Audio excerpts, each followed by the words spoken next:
মাননীয় ধীরেন্দ্রনাথ সিংহ মহাপাত্র মহাশয়কে অনেক অনেক ধন্যবাদ। তার বক্তব্যের মধ্য দিয়েও আমরা বিদ্যালয়ের অতীত ইতিহাসের অনেক কথাই শুনলাম। এরপর আমি আজকের এই অনুষ্ঠানে কিছু বলার জন্য তিলবাড়ি উচ্চ প্রাথমিক বিদ্যালয়ের প্রাক্তন শিক্ষক মাননীয় তপন রায় মহাশয়কে মঞ্চে আহ্বান জানাই।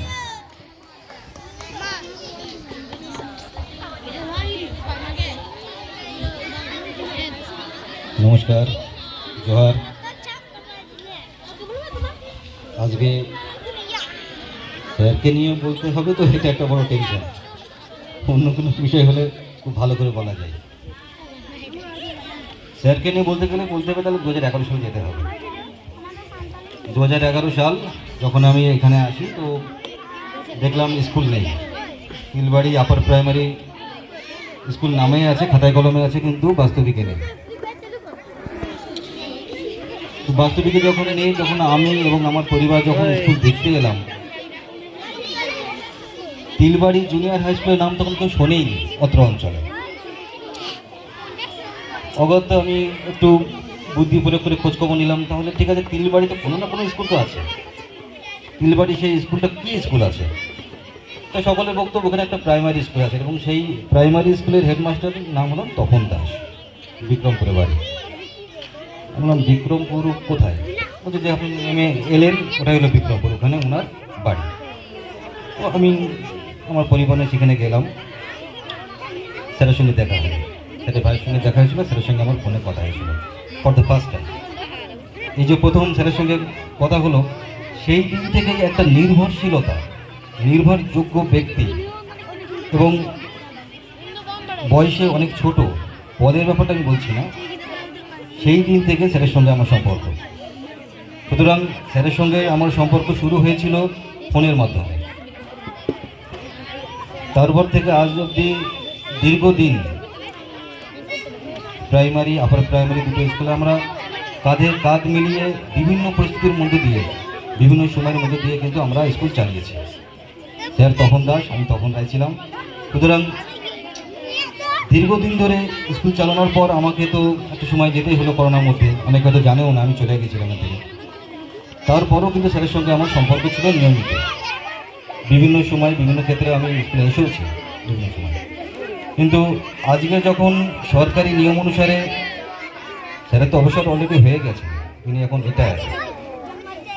তো আমি বারবার দূর থেকেও বলতাম টন্টু ভাই, স্যার, জয়ন্তী, পার্থবাবুকে আমি বারবার বলতাম যে করে একটা অনুষ্ঠান করুন, কিন্তু আমরা যাই যে স্যারকে একটু আনুষ্ঠানিকভাবে একটু সম্বোধনা দিই।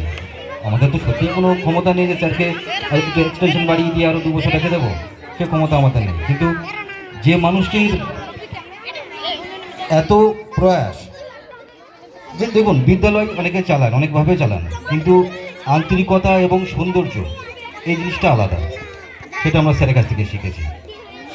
স্যারের কাছ থেকে অনেকগুলো জিনিস শেখার আছে।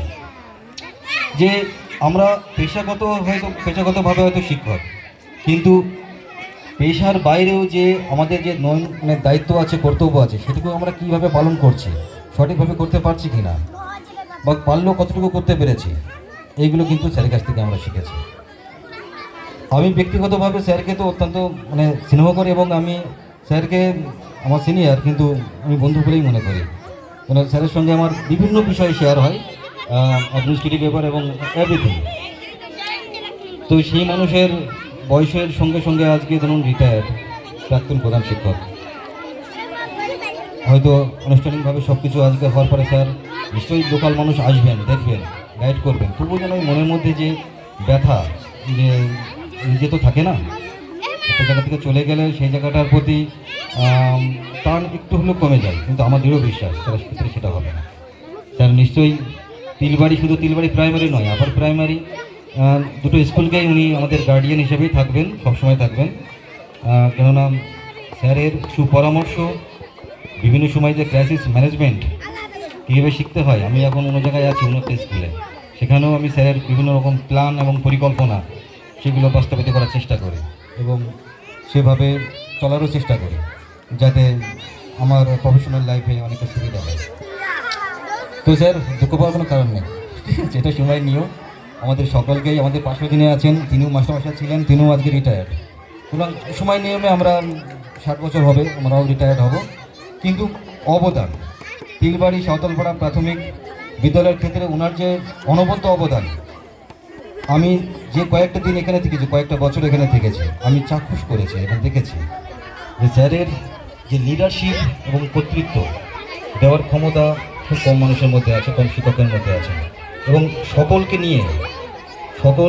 নিয়ে বলতে অভিভাবক, ছাত্রছাত্রী এবং সহকর্মীদেরকে নিয়ে যে সুন্দর একটা বন্ধুত্বপূর্ণ পরিবেশ নিয়ে স্কুল চালানো এবং কীভাবে চালাতে হয় তার একটা মানে জ্বলন্ত উদাহরণ আমাদের স্যার। তো স্যার, বিশেষ কিছু বলার নেই, যে খেয়াল রাখতে হবে, শরীরে খেয়াল রাখতে হবে। আপনি দুটো স্কুলকেই দেখবেন, এটা আমার আশা। অনেক ভালো থাকবেন। রাখছি। নমস্কার।